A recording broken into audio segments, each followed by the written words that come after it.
नुकतंच मी इंस्टाग्रामवरती रील्स बघत होतो आणि अचानक माझ्या पुढे एक रील आली. त्यामध्ये डॉक्टर रिंकी कपूर संतापाने त्यांच्या क्लिनिक मधला किस्सा सांगत होते आणि एक आपल्या महाराष्ट्रासाठी चांगला मेसेज देत होते. त्यांच्या क्लिनिक मध्ये एक वेल एज्युकेटेड लॉयर आले. त्यांना वेल एज्युकेटेड म्हणण्यापेक्षा अनपढ म्हणायला काहीच हरकत नाही. विषय काय झाला, ते लॉयर त्यांच्या क्लिनिक मधल्या स्टाफला इंग्लिश मध्ये बोलत होते आणि आता ती नर्स आणि रिसेप्शनिस्टला इंग्लिश येत नव्हते. तर हे lawyer doctor Rinki Kapoor madam कडे गेले आणि त्यांना म्हणाले की तुम्ही असला कसला स्टाफ ठेवला, यांना 2 वाक्य व्यवस्थित इंग्लिश मध्ये बोलता येत नाही, यांना काही नॉलेजच नाही आणि त्यांना काही येत नाही, अशा भाषेमध्ये बोलून निघून गेले.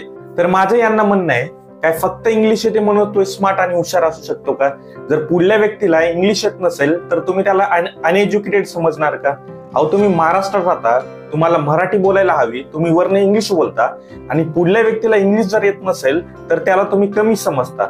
अहो, तुम्ही एक लॉयर आहे, तुम्हाला तेवढा बेसिक कन्सेप्ट माहिती पाहिजे की काय स्टेटसाठी त्याची एक मातृभाषा असते आणि इंग्लिश म्हणताय. त्यात जर डॉक्टरांनी जर इंग्लिश मध्ये जर 4 शब्द जर बोलले ना तर तुम्हाला ते समजणार नाही. तुम्ही ते नंतर गुगल करून बघशाल.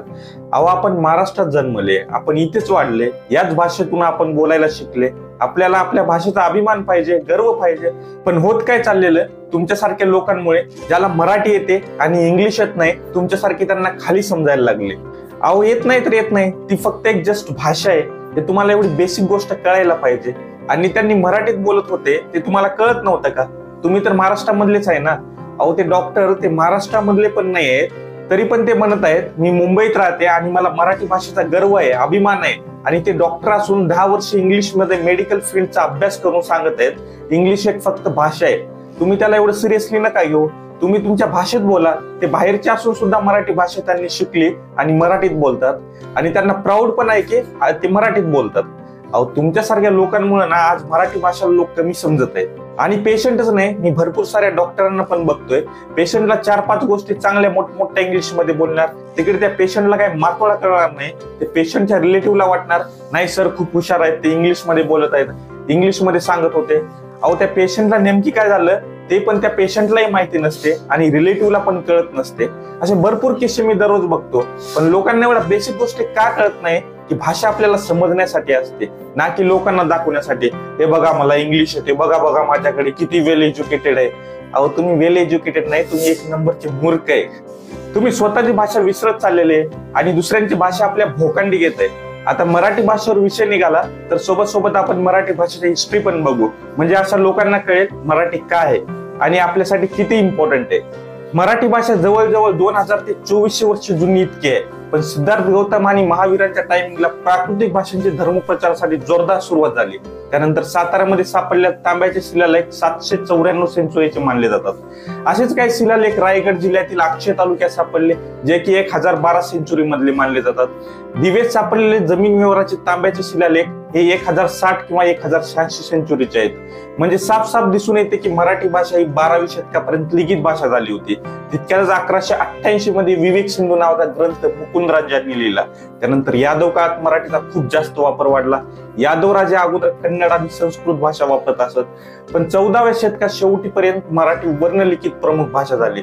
असं मानलं जातं की यादवांनी मराठीला प्राधान्य दिलं. त्यानंतर मुघलांचे मुस्लिम शासन आलं, पण या काळात जरी मुस्लिम शासक होते तरी स्थानिक जमीनदार, महसूल अधिकारी आणि बहुसंख्यक लोकसंख्या हिंदूच होती. यामुळे मराठीचा वापर व्यवहारात करण्यात आला.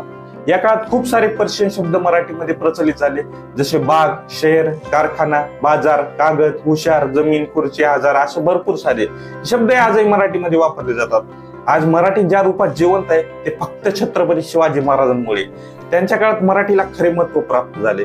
शासकीय कामकाज आणि बोलीभाषा म्हणून मराठीचा विस्तार झाला. मराठी भाषेवरील पर्शियन भाषेचा प्रभाव या काळात कमी झाला. जसा मराठी साम्राज्याचा विस्तार झाला तसा मराठीचा हा विस्तार खूप मोठा झाला. त्यानंतर पेशवाई आणि परत ब्रिटिशांचे राज्य आले. त्यामध्ये विलियम केरी यांनी मराठी भाषेला जोरदार महत्व दिले आणि बायबलला मराठीमध्ये लिहून खूप जोरात धर्मप्रसार केला.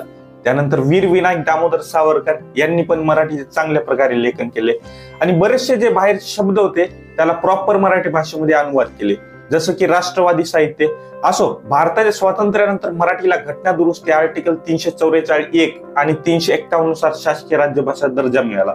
तर आपल्या मराठी भाषेचा असा महान इतिहास आहे. पण काही लोक म्हणतात इंग्लिश शिकली पाहिजे. अहो, इंग्लिश शिकली पाहिजे, मी कधी नाही म्हटलं, पण एखाद्या पुढल्या व्यक्तीला इंग्लिश येत नसेल तर तुम्ही त्याला खाली का समजता? तुम्हाला असं कशावरून वाटतं की तुम्ही खूप हुशार आहात, तुम्हाला इंग्लिश येते तर? अहो, मान्य आहे की बदलत्या काळात इंग्रजी सुद्धा शिकली पाहिजे, हिंदी सुद्धा बोलावी लागते, पण जो गोडवा मराठीत आहे तो कशातच नाही. आपण वेळेनुसार बदलले पाहिजे, पण याचा अर्थ असा नाही की आपण आपली मूळ, आपली भाषा, मराठी संस्कृती विसरली पाहिजे. यासोबत आपण हे पण लक्षात ठेवलं पाहिजे की आदर, प्रेम हे परस्पर असते, म्हणजे दोन्ही बाजूंनी ते असावे लागते. जर आपल्याला भारतात आणि जगात मराठीला आदर आणि प्रेम मिळवून द्यायचं असेल तर आपण मराठीतच बोलायला चालू केलं पाहिजे. पण तुमच्यासारख्या लोकांमुळे ना एवढा चांगला इतिहास ठेवणारी मराठी भाषा आज लुप्त होण्याच्या मार्गावर आहे. आपल्याच्या महाराष्ट्रातून छत्रपती शिवाजी महाराज, डॉक्टर बाबासाहेब आंबेडकर, ज्योतिबा फुले इथूनच आलेले आहेत आणि याच मराठी भाषेत खेळून लहानाचे मोठे झालेले आहेत. पण त्यांनी कधी मराठी भाषेचा तिरस्कार केला नाही. इव्हन छत्रपती शिवाजी महाराजांनी ज्या इंग्रजांना मराठी येत नव्हती त्यांना तुटी-फुटी काय होईना पण मराठीमधनं बोलायला लावलं होतं. आणि आज जे मराठी भाषा टिकून आहे ते फक्त गावातल्या लोकांमुळे टिकून आहे, हे म्हणायला काहीच हरकत नाही. शेवटी सांगायचं म्हणजे बोला मराठी, वाचा मराठी, लिहा मराठी, ऐका मराठी, तरच वाचेल माय मराठी. आणि आभार मानतोय डॉक्टर रिंकी कपूर मॅडमचे, ज्यांनी हा मुद्दा पुढे आणला आणि एक नॉन महाराष्ट्रीयन असून मराठी शिकल्या आणि मराठीत बोलतायत आणि लोकांना पण सांगतात मराठीतून बोला. धन्यवाद मॅडम. तर तुम्हाला व्हिडिओ आवडला असेल तर आपल्या चॅनलला सबस्क्राईब करून टाका.